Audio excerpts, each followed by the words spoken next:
हालत में मारा पासा तुम दोनों ने पलटा, और तब जान का डर नहीं लगा था कि सोचा था तुम दोनों ने कि राजेंद्र टोंक का पैसा लेकर उसका काम ना करोगे। मुझे माफ कर दो राजेंद्र भाई, वो शेखावत अंकल ने हमें ज्यादा पैसे दे दिए। मैंने भी लालच में आकर टॉम साहब। मैं तुम लोगों को समझ चुका हूँ। तुम लोग काबू में आओगे धमकी से, मौत की धमकी से।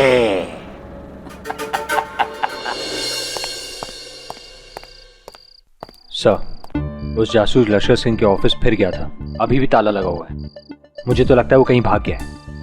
लश्कर सिंह का मिलना बहुत आवश्यक है, नहीं तो प्रोसिक्यूटर देसाई पिताजी और मेरे बीच के बैर का फायदा उठाएगा और इसमें नुकसान मेरे भाई का होगा। पर सर, 12 साल पहले आप अपने फादर के खिलाफ केस लड़े थे। वरुण, ये कहानी 12 वर्ष पूर्व उस केस की नहीं है। ये कहानी मेरे कॉलेज के दिनों से शुरू हुई थी। मेरे पिताजी इस शहर के सर्वश्रेष्ठ उद्योगपतियों में से एक थे। स्पष्ट है कि बड़ा बेटा होने के नाते वो चाहते थे कि मैं उनका उद्योग संभालूं, काम में उनका हाथ बटाऊं, किंतु मुझे वकालत करनी थी। वकील बनने के लिए सबसे पहली पैरवी मेरी माताजी ने की थी। अगर वो वकालत पढ़ना ही चाहता है तो पढ़ने दीजिए। एक दिन बहुत बड़ा वकील बनेगा तो आप ही का नाम रोशन होगा। मेरा नाम रोशन करने के लिए मुझे अपने सिवा किसी और की जरूरत नहीं है। मेरे बेटों की मोहताजगी नहीं चाहिए मुझे। मेरा नाम रोशन करेगा। इतना करोड़ों का कारोबार है हमारा, वो छोड़ के वकील खेलने के चक्कर में पड़ गए साहबजादे। खैर, अब तुम माँ बेटे ने तय कर ही लिया है तो ठीक है, बनने दो उसे वकील। वैसे भी हमारी कंपनियों में हमें अच्छे भरोसेमंद लॉयर की जरूरत तो पड़ती ही रहती है।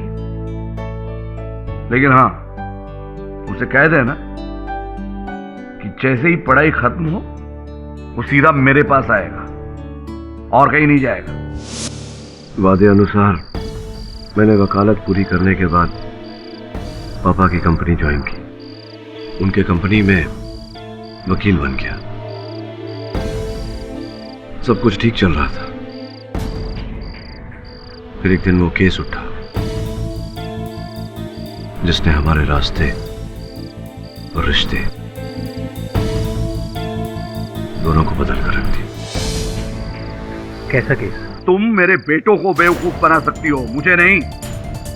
ये सारी मुसीबत तुम्हारी बद चलने की वजह से हुई है। अंकल, आप मेरा विश्वास कीजिए ना, मैंने अभिनव को धोखा नहीं दिया। मैं सच में किसी खुल्लर को नहीं जानती हूँ। मुझे बरखा पर विश्वास है, वो अभिनव को धोखा नहीं दे सकती है। इस घर की बहू बनने वाली है। जब घर का बेटा ही घर में नहीं रहा तो ये होने वाली बहू किस काम की? निकल जाओ यहां से। आइंदा यहां आने की हिम्मत तक मत करना। Uncle please. I said leave. जाओ।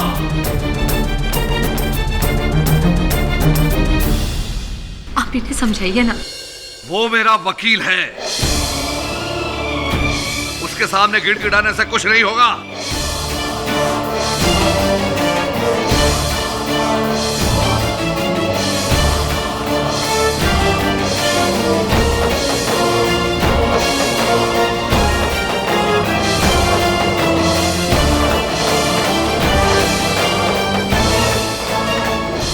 निकल जाओ मेरे घर से। ये मिस्टर शेखावत का तकिया कलम बन गया। सर, आपको क्या लगता है बरखा सच बोल रही है? पता नहीं, सच बोल रही है झूठ, इसका पता लगाने का एक ही तरीका है। मिस्टर खुल्लर के बंगले पे जा और वहां देख कि बरखा के वहां होने की कोई निशानी मिलती है या नहीं। Right sir.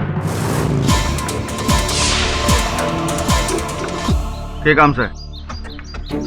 जी, मेरा नाम वरुण है, केडी पाठक असिस्टेंट हूँ मैं। उन्होंने ही मुझे यहाँ भेजा। शेखावत के बेटे? जी हाँ।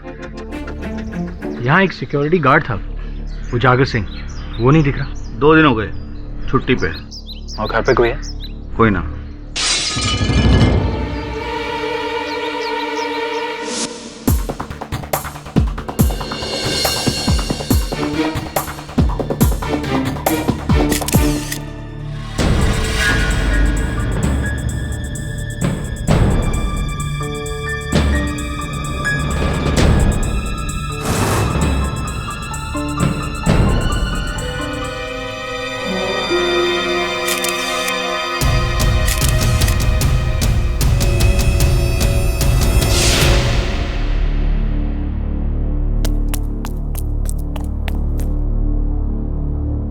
कौन है?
जज साहब, मैं अपना बयान बदलना चाहता हूं।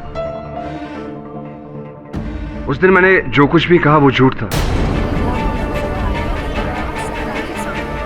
सच ये है कि उस रात अभिनव मेरे घर से 11 बजे नहीं 8 बजे ही निकला था, अपनी गन लेकर। कमिश्नर की तुम्हें जान लेकर रहूंगा।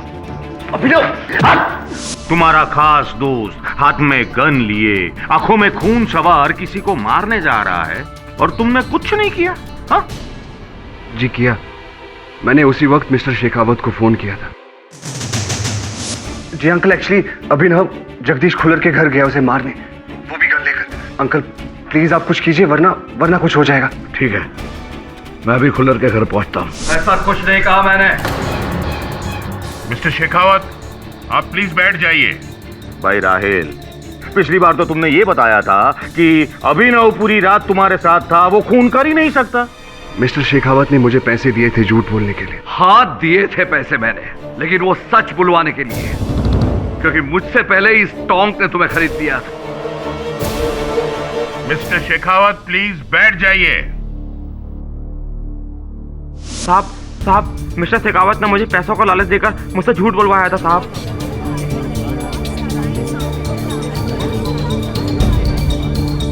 अब मुझे ये बताओ कि क्या हुआ था उस रात को, बताओ। साहब, उस रात मैं गेट पर ड्यूटी में ही था। यही थे जिन्होंने उस दिन घर के अंदर घुसकर मेरे साहब पर गोली मारी, और उस समय साहब इनके कपड़ों में खून भी लगा हुआ था साहब। और एक बात सर, उस दिन बंगले पर एक आदमी और आया था। कौन? वो मिस्टर शेखावत।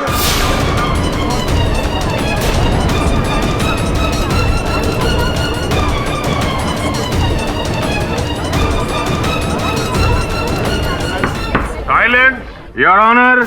अब तो क्लियर हो गया है कि मिस्टर अभिनव ने ही मिस्टर खुल्लर का खून किया है, और इस केस को शुरू से ही दबाने की कोशिश कर रहे थे मिस्टर शेखावत। पहले अपने बेटे का साथ देकर, उसके बाद इसे मौकाए वारदात से भगाकर, और अब गवाहों को खरीद कर। वाह मिस्टर पाठक, वाह, कमाल की रंगीन फैमिली है आपकी।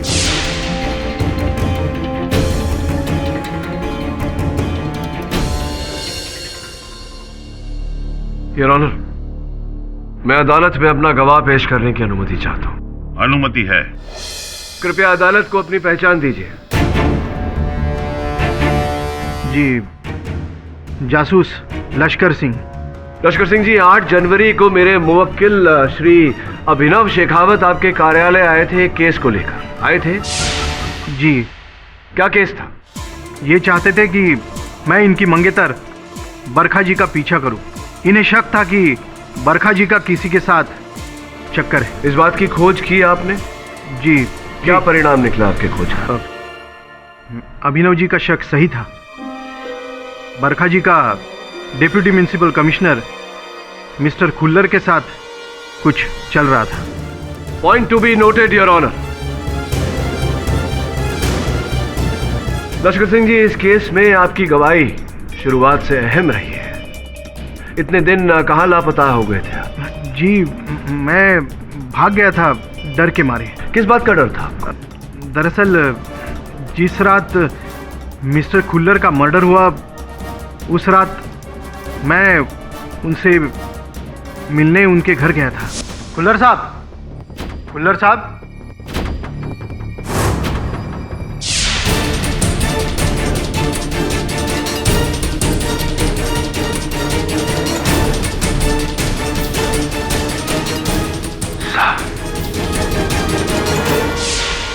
मैं वहां से इसलिए भागा था कि किसी को यह ना लगे कि मैंने ही मिस्टर खुल्लर का मर्डर किया, और क्योंकि मैं उनके घर कैमरा भूल गया था। उस दिन कैमरा लेने के लिए मैं उनके घर गया तो वहां पर मिस्टर वरुण थे।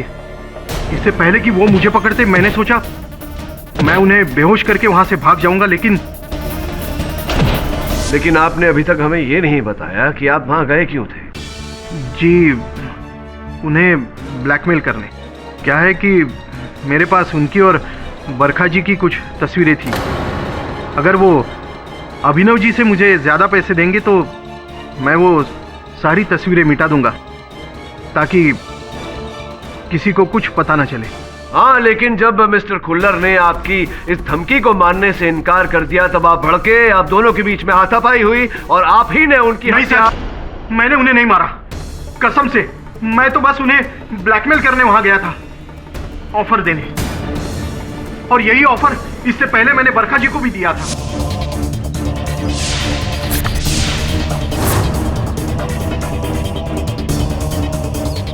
फाड़ दीजिए मैडम, कॉपीज ही तो है, ओरिजिनल तो मेरे इस कैमरे में कैद है।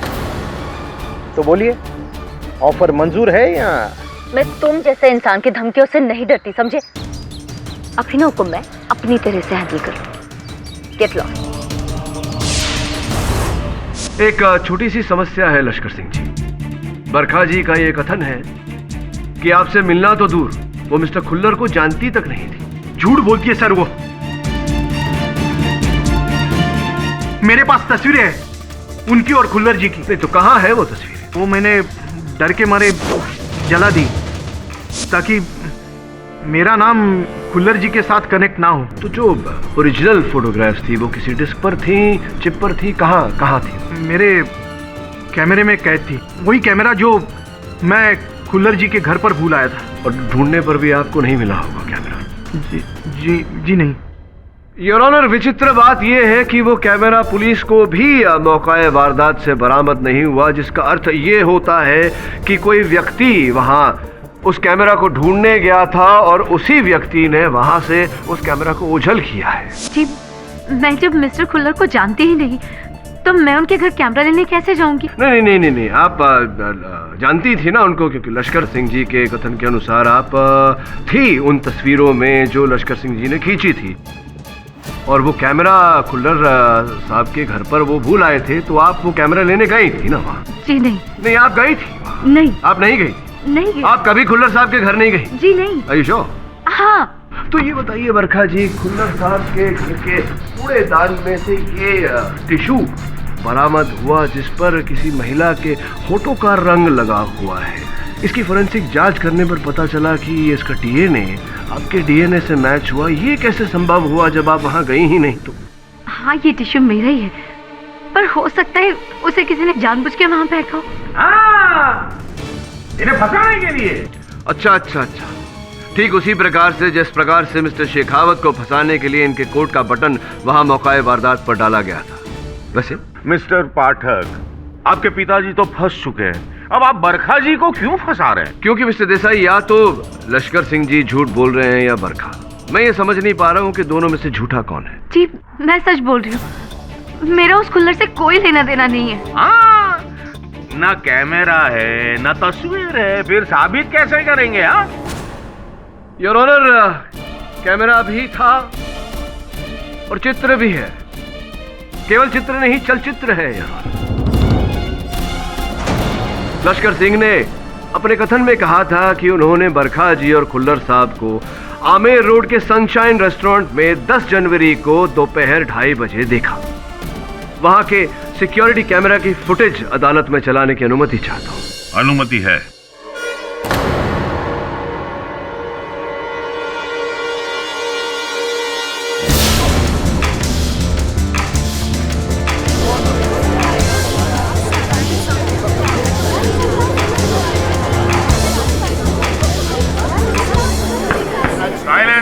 हाँ तो बरखा जी, क्या आप अब भी यही कहेंगे कि आपको कोई फंसा रहा है? जी हाँ, मेरा जगदीश के साथ अफेयर था। लश्कर सिंह ने मेरे बारे में जो कुछ भी कहा वो सच है।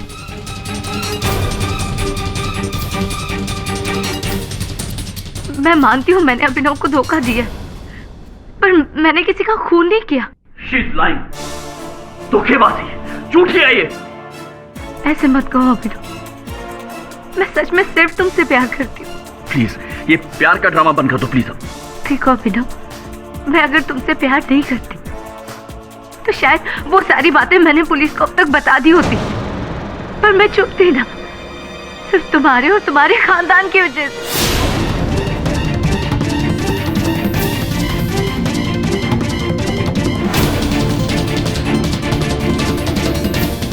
किस सच्चाई की बात कर रही है?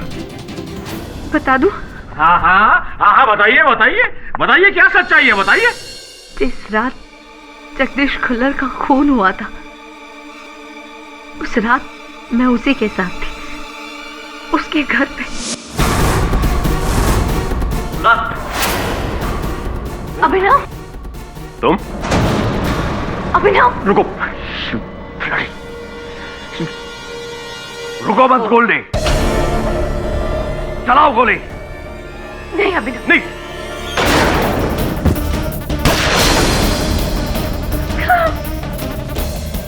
जाकर गाड़ी में बैठ जाओ, बाकी मैं संभाल लूंगा। जाओ। और तुम मेरे दोस्त की बेटी हो, इसलिए छोड़ रहा हूं तुम्हें, लेकिन इस बात का जरा सा भी जिक्र कहीं भी हुआ तो तुम्हारी इज्जत की इतनी धज्जियां उड़ा दूंगा कि समेट समेटते तुम्हारा बाप मर जाएगा। झूठ बोली है ये, ऐसा कुछ हुआ ही नहीं था भाई। She is lying.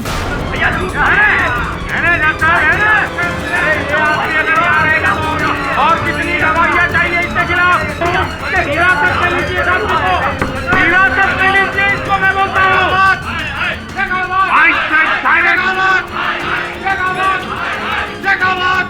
Silence in my court!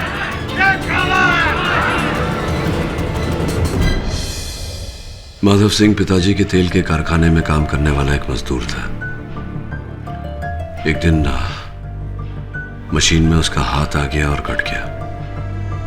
उसके खोए हुए हाथ के लिए मजदूरों ने भारी मांग रखी, हड़ताल पे गए। यूनियन ने पिताजी पर केस कर दिया। मुझ पर केस करेगा? करणवीर शेखावत पर एक फूटी कौड़ी नहीं दूंगा मैं उसे। उसे पता नहीं है कि मेरा वकील मेरा अपना बेटा है, विलायत से बगालत पढ़ के आया है, धज्जियां उड़ा देगा उसकी कोर्ट में। लेकिन पिताजी, जब ये हादसा हुआ माधव सिंह ड्यूटी पर था और लेबर एक्ट के अनुसार उसका हर्जाना तो उसे देना ही पड़ेगा। कहेगा हर्जाना? अरे अपनी लापरवाही से उसने अपना हाथ खोया है। शराब के नशे में धुत होकर आया था वो ड्यूटी पर। ये बात नहीं जानता था मैं। तो अब जान गए हो ना? तो अब जाओ लड़ो। ये केस एक मिसाल होना चाहिए हर उस मजदूर के लिए जो ब्लैकमेल करने के लिए हमें चला आता है। Go and fight my boy. तहकीकात करने पर पता चला कि माधव सिंह की भूल नहीं थी। उस दिन नशे में नहीं था। दोष हमारे ही कारखाने की मशीन्स की थी, जिसके कारण माधव सिंह और उसके 8 सदस्यों का परिवार पाई पाई को मोहताज हो गया। यानी उसे हरजाना मिलना चाहिए था। लेकिन मैंने जब उनसे ये बात कही तो उन्होंने साफ साफ मना कर दिया। कहा कि अगर मैं केस नहीं लड़ पा रहा हूं तो छोड़ दूं, वो किसी और वकील को नियुक्त कर लेंगे। लेकिन मुझसे यह अन्याय देखा नहीं गया। मैं केस लड़ा, लेकिन माधव सिंह की ओर से। अपने पिताजी की कंपनी के अगेंस्ट? हाँ, केस जीतकर मैंने माधव सिंह को उसका हर्जाना तो दिलवाया, लेकिन वो जीत मेरे जीवन की सबसे बड़ी हार थी। सबसे बड़ी हार तो उस दिन मेरी हुई। उस दिन मैंने अपने बड़े बेटे को खो दिया और आज अपने छोटे बेटे और पति को खो रही हूँ। ऐसा कुछ नहीं होगा, तू चिंता मत कर। मैं बहुत जल्द अभिनव और पिताजी को घर वापस ले आऊंगा। वादा? वादा। और उनके साथ तू भी घर वापस आएगा? वादा? सत्यमेव जयते। सच की हमेशा जीत होती है। यही था ना तुम्हारा नारा। पर शायद पिछले 12 साल से तुम ये नहीं समझ पाए कि दुनिया में सबसे बड़ा सच होता है ना अंतरात्मा, ना भगवान, ना आदर्श। सबसे बड़ा सच है पैसा। और वही आज अदालत में तुमने देखा और सुना। तुम्हारे कायदे कानून के झंडे लहराते रह गए और वो टोक सबकी नजरों के सामने अपनी दौलत से पूरी अदालत खरीदता चला गया। और तुम कुछ नहीं कर पाए मिस्टर पाठक, कुछ नहीं। अब तो समझो पैसे का मोल। कैसा मोल? लाखों करोड़ों लोगों के पास में लाखों करोड़ों रुपए मिल जाएंगे, किंतु सत्य कितने लोगों के अंदर मिलता है? जो वस्तु सत्य से पाई जा सकती है वो धन से खरीदी नहीं जा सकती। इंसाफ के तराजू से तोला जाए तो सत्य का वजन धन से कहीं ज्यादा है। ये केस मैं जीतूंगा, आपके ताकत और दौलत के बलबूते पर नहीं, अपने सत्य के आधार पर। देखेंगे आप, once and for all.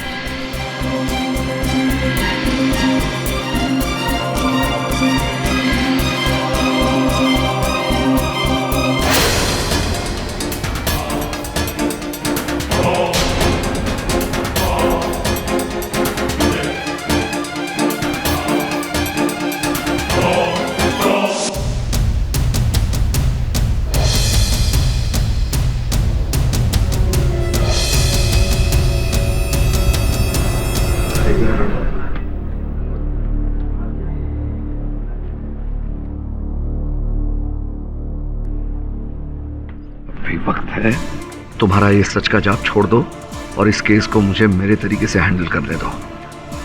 Delhi तक पहुंच है मेरी। 4 दिन के अंदर अंदर मेरी जगह पर ये टोक हिरासत में होगा। इसकी नौबत नहीं आएगी। तुम्हारी से तुम्हें ले डूबेगी और साथ में हमें भी।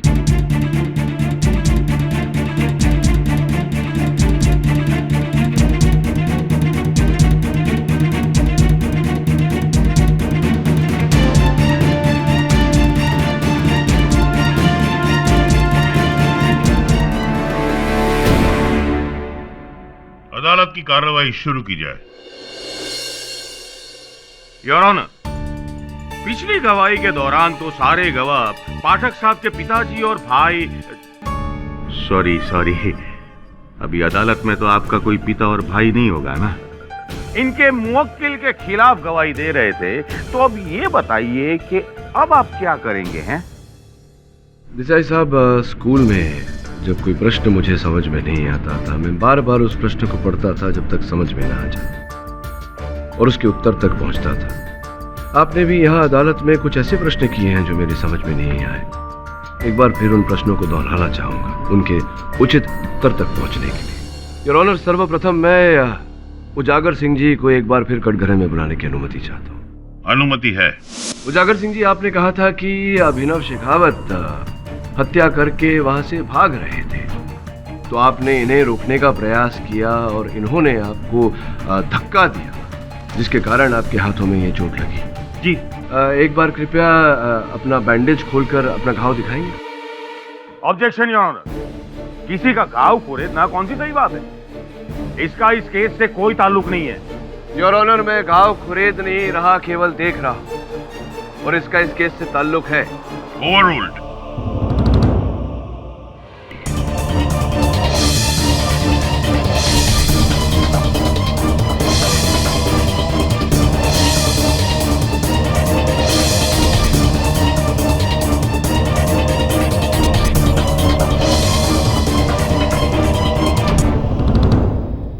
ये जो घाव है ये ऐसा तो नहीं लग रहा उजागर सिंह जी कि मेरे मुवक्किल के आपको धक्का मारने के बाद आप जमीन पर गिरे और आपका हाथ रगड़ गया जमीन पे।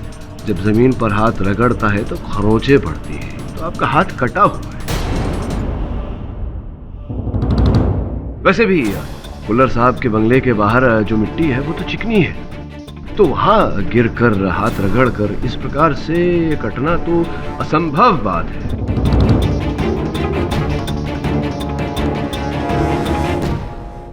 हुआ ये होगा कि प्रथम बार जो आप कह रहे थे अदालत में कि जिस समय कुल्लर साहब की हत्या हुई आप घर चले गए थे खाना खाने, तो आप जब घर गए खाना खाने, आप खाने के साथ में प्याज खाना चाहते थे। प्याज काटते वक्त आपका हाथ कटा। ये आपसे किसने कहा? आपके पड़ोसी हिम्मत लाल जी ने। वो कह रहे थे कि आप उस रात उनसे दवा और पट्टी मांगने गए थे क्योंकि आपके घर में थी नहीं।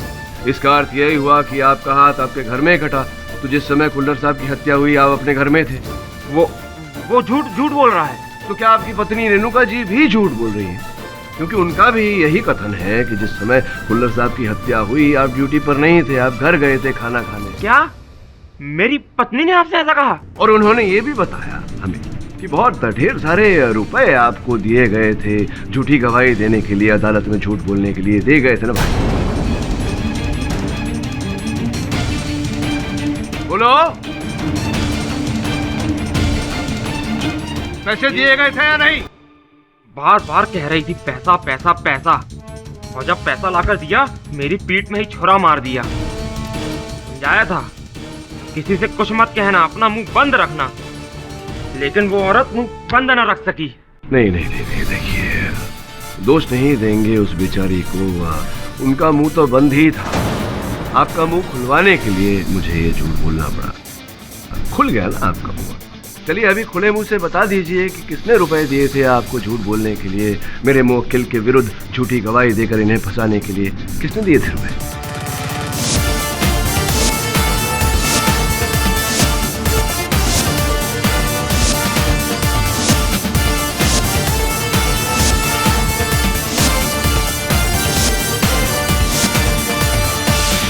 रायल साहब, आपने कहा था कि मेरे मुवक्किल अभिनव शेखावत आपके साथ रात के 8 बजे तक थे, जिसके पश्चात हाथ में गन लिए गुस्से में रुसते हुए ये कुल्लर साहब के बंगले पर चले गए थे उनकी हत्या 9 बजे के आसपास, राइट?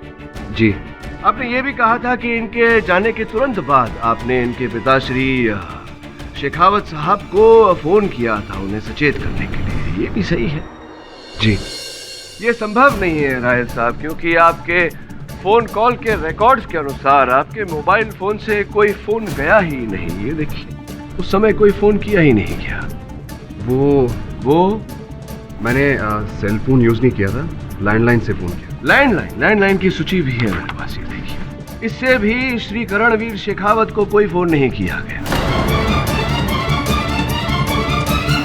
जी, मुझे पूरा याद है, मैंने फोन किया था। हाँ, किया था, फोन किया था, लेकिन शेखावत साहब को नहीं, बरखा जी को। ये देखिए, बरखा को आपने फोन किया इनके जाने के बाद, संभवतः इसलिए क्योंकि आप उसे बताना चाहते थे कि अभिनव उनके बारे में जान गए, बरखा को सचेत करना चाहते थे। क्यों बरखा को सचेत करना चाहते थे आप? क्यों बरखा को फोन किया था आपने? जी, मैंने फोन नहीं किया। बरखा को फोन किया था आपने, क्योंकि बरखा के साथ आप मिले हुए हैं।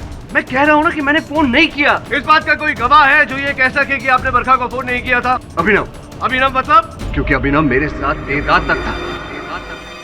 आप चाहे तो उससे पूछ सकते हैं। नहीं, तो पहले आपने क्यों कहा कि ये 8 बजे ही चले गए थे अपनी गन लेकर?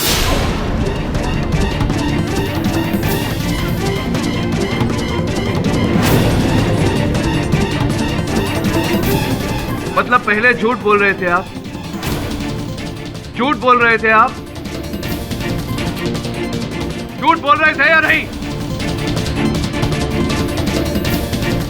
जी, किसके कहने पर झूठ बोल रहे थे?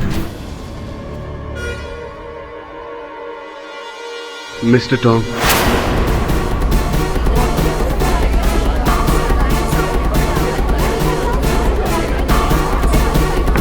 साइलेंट। साहब, उन्होंने पहले हमें पैसे देकर हमसे झूठ बुलवाया था। कहा था कि आपसे और पुलिस से पहले हम झूठ कहें। हमारे साहब को उसी लड़के ने मारा। अदालत में छोड़ेंगे नहीं उसे, सब सच सच कहेंगे। लेकिन अदालत में आने से पहले मिस्टर शेखावत ने हमें उससे भी ज्यादा पैसे दिए थे ताकि मैं झूठ न बोलूं और अदालत में सच कहूं। उस रात अभिनव मेरे साथ शाम 7 बजे से तकरीबन रात 11 बजे तक था और मिस्टर खुल्लर की मौत 9 बजे हुई। तो जाहिर है अभिनव बेकसूर है। पर इसके बाद टॉम सर ने हमारी इतनी धुलाई की कि डर के मारे साहब हमने अपना बयान बदल दिया और इस बार मिस्टर शेखावत को भी फंसा दिया। तो टोंग साहब, अब तो आप समझ ही गए होंगे कि सत्य की ताकत के सामने पैसों का कोई मोल नहीं। हाँ, मैंने इन दोनों से झूठा बयान दिलवाया था क्योंकि शेखावत हमारा दुश्मन है और दुश्मनों को चोट पहुंचाकर वरने करोड़ों का फायदा होता।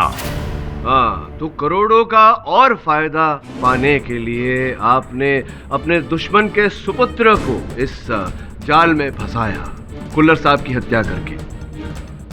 नहीं, अगर मैं कहूं कि हत्या के समय किसी ने आपको खुल्लर साहब के बंगले में देखा था हाथ में कोल्ट पिस्टल लिए, तो क्या कहेंगे? तो मैं कहूंगा वो आदमी अंधा है। सर जी, मैं बिजनेसमैन हूँ, कोई खूनी नहीं। अच्छा, ये रुमाल फिर आपका खुल्लर साहब के सोफा के पास कैसे पाया गया? सर जी, मैं रुमाल रखता ही नहीं, ये मारा नहीं है। मिस्टर पाठक, आपके तुक्के हर बार हर किसी पे चलने वाले नहीं है। मिस्टर टोंग बेकसूर है। जानता हूँ, ये रुमाल उनका नहीं मेरा ही है, केवल आजमा रहा था। नहीं, आप इन्हें नहीं, आप हमें आजमा रहे हैं। लेकिन ये मत भूलिएगा कि आपके मुवक्किल पे से अभी तक हत्या का दोष हटा नहीं है। हट जाएगा देसाई साहब। योर ऑनर, पिछली सुनवाई में बरखा जी ने जो कथन दिया था वो मेरी समझ में नहीं आया। विस्तार से उसे समझने के लिए मैं उन्हें कटघरे में बुलाने की अनुमति चाहता हूँ। अनुमति है। योर ऑनर, मैं अदालत को याद दिलाना चाहूंगा कि पिछली सुनवाई में बरखा जी ने अदालत में यह कथन दिया था कि 9, 10 और 11 जनवरी को जब जासूस लश्कर सिंह जी ने इनकी खुल्लर साहब के साथ तस्वीरें खींची थी, उस समय ये जयपुर में ही थी।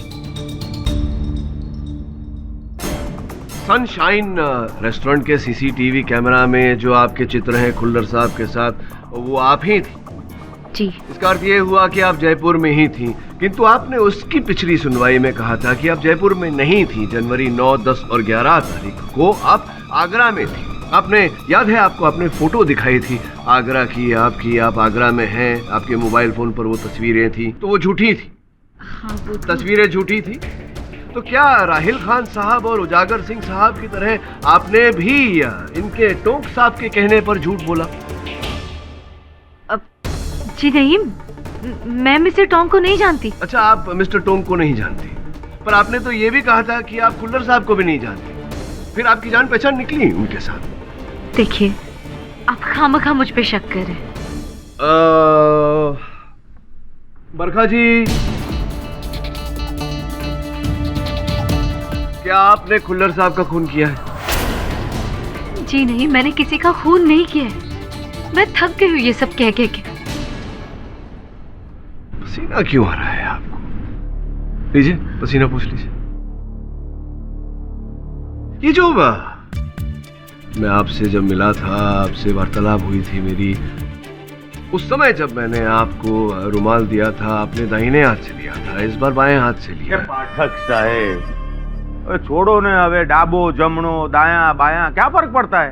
हाँ, क्या फर्क पड़ता है, लेकिन फर्क तो आपकी भाषा में पड़ा है। क्योंकि वही तभी जब वार्तालाप हुई थी हम दोनों के बीच, तो आप कुछ ऐसा कह रही थी, खून, खान, खत्म। लेकिन अब आपका उर्दू तलफ़ुज़ जो है वो बिल्कुल साफ है, खून, खत्म, खान।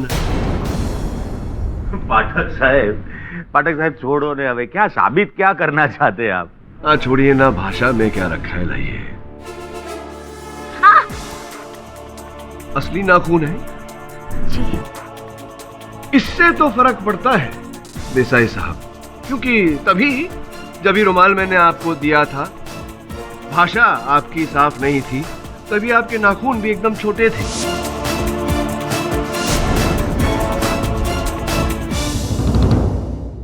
अचानक कुछ ही दिनों में इतने लंबे नाखून को छोटे होते हुए देखा है, लेकिन छोटे नाखून को लंबे होते हुए इतने कम दिनों में कभी दिखा नहीं। मिस्टर पाठक, आपका इशारा किसकी तरफ है? मैं समझाता हूँ योर ऑनर।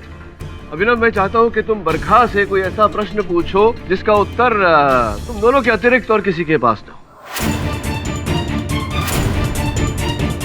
बरखा, ये बताओ, हम हर साल अपनी एनिवर्सरी सेलिब्रेट करते हैं। जिस दिन मैंने तुम्हें प्रपोज किया था, उस दिन की कौन सी तारीख है वो?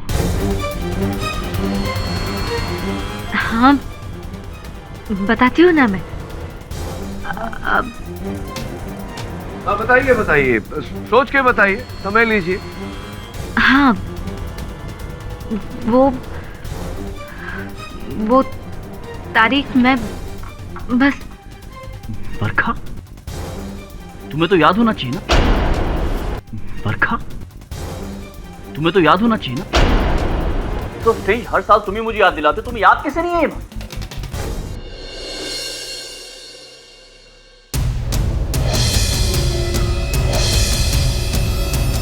योर ऑनर, प्रपोजल की डेट मिले ना मिले, लेकिन मिस्टर के.डी. पाठक को इस केस की अगली तारीख नहीं मिलेगी, क्योंकि ये रहे कत्ल के सबूत।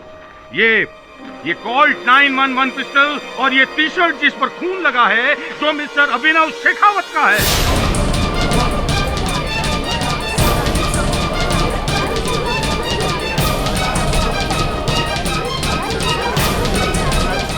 और पुलिस को यह सबूत मिला है मिस्टर के.डी. पाठक की सूटकेस में से।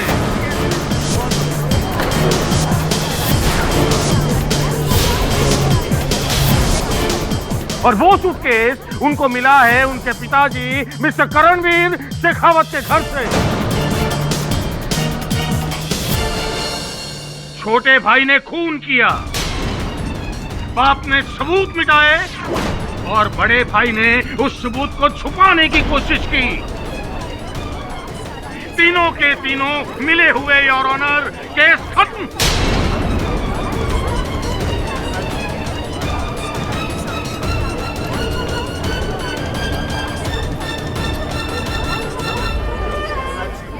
इस नए सबूत की पुष्टि हो जाने के बाद अगली सुनवाई पर अदालत अपना फैसला सुनाएगी। तब तक के लिए यह अदालत मुलतवी की जाती है।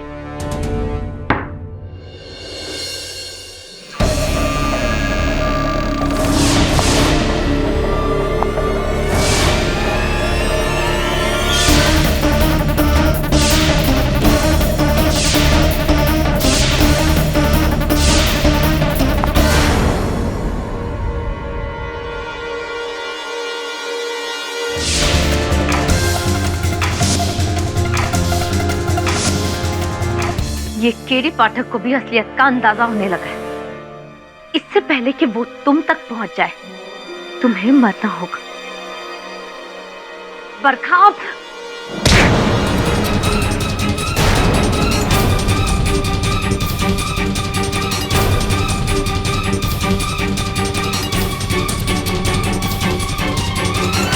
आइए इंस्पेक्टर साहब।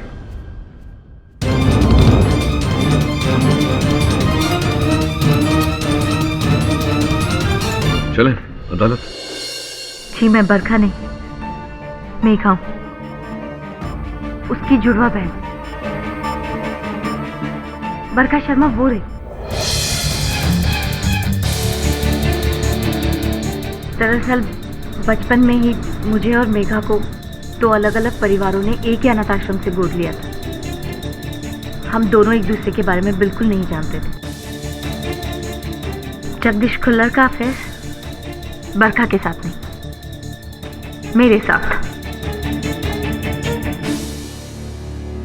अर्थात अभिनव और जासूस लश्कर सिंह दोनों को धोखा हुआ था। उन्होंने खुल्लर साहब के साथ बरखा को नहीं, आपको देखा था। जी हाँ, और जब लश्कर सिंह मुझे ब्लैकमेल करने के लिए वो तस्वीरें लेकर मेरे पास आया, तब अनजाने में उससे मुझे पता चला कि मेरी कोई हमशक्ल भी है। फिर अभिनव की शक के बिना पर मैंने उसे फंसाने का प्लान किया। तो ये बताइए कि खुल्लर साहब की हत्या करने के पीछे क्या कारण था? जगदीश खुल्लर के पास मेरे कुछ ऐसे एमएमएस थे जिससे वो मुझे ब्लैकमेल कर रहा था। मुझे तो उसे बहुत पहले मार देना था। फिर मैंने सोचा कि उसे ऐसा मारूंगी कि पूरा शक अभिनव पे है। इसीलिए पहले मैं अभिनव के घर गई बरखा बनकर, किसी को शक ही नहीं हो। और फिर मैंने उसके घर से वो गन चुरा ली।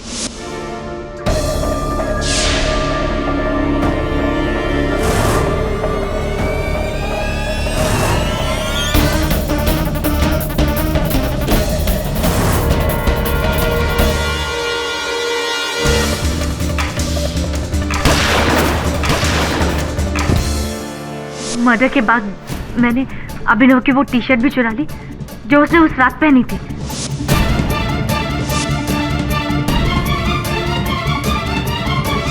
उसके बाद उसके ऊपर जगदीश खुल्लर की लाश से लिया हुआ खून भी लगा दिया। सारा काम हो गया था। फिर मैंने गन और टी शर्ट दोनों अपने पास रख लिए ताकि पुलिस का सारा शक सिर्फ अभिनव पे जाए।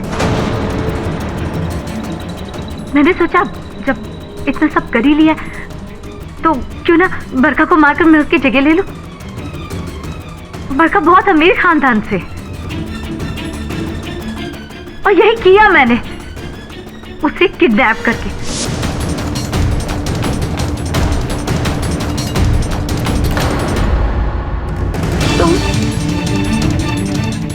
और फिर वो टी शर्ट और गन मैंने आपके सूटकेस में छुपा दी ताकि एक बार वो पुलिस को मिल जाती ना तो अभिनव के ऊपर जगदीश खुल्लर के खून का इल्जाम साबित हो जाता।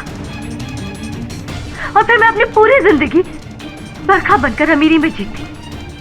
और अफसोस कि अब बाकी बची जिंदगी आपको सलाखों के पीछे गुजारनी पड़ेगी। Defence, rest your honour. ये अदालत मिस मेघा को जगदीश खुल्लर के कत्ल के जुर्म में दोषी पाते हुए फौरन हिरासत में लेने का आदेश देती है और मिस्टर अभिनव शेखावत को और करणवीर शेखावत को बाइज्जत बरी करती है। The case is close.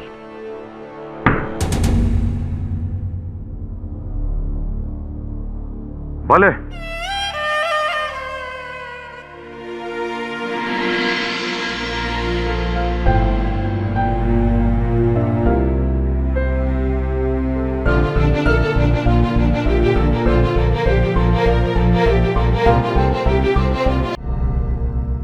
Tickets ले लिया तूने? जी सर।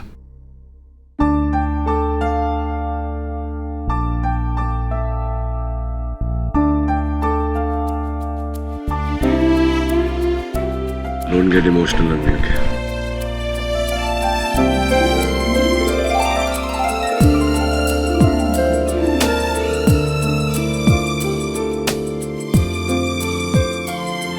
मत जाना।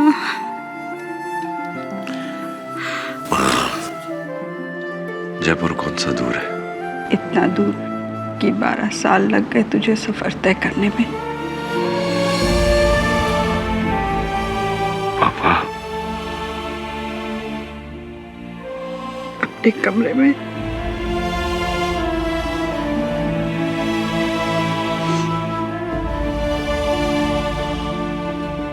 अरे अनिसा, स्वास्थ्य का ध्यान रखना।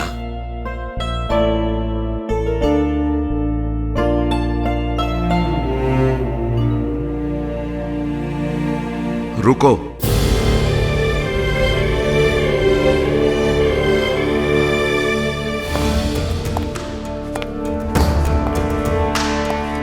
चाहो तो रुक सकते हो।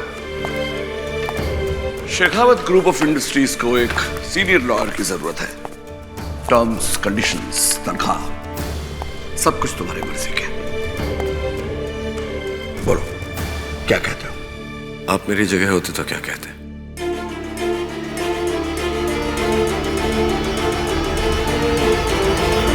ना कह देता। सिद्धि बहुत है तो पिता पे गया।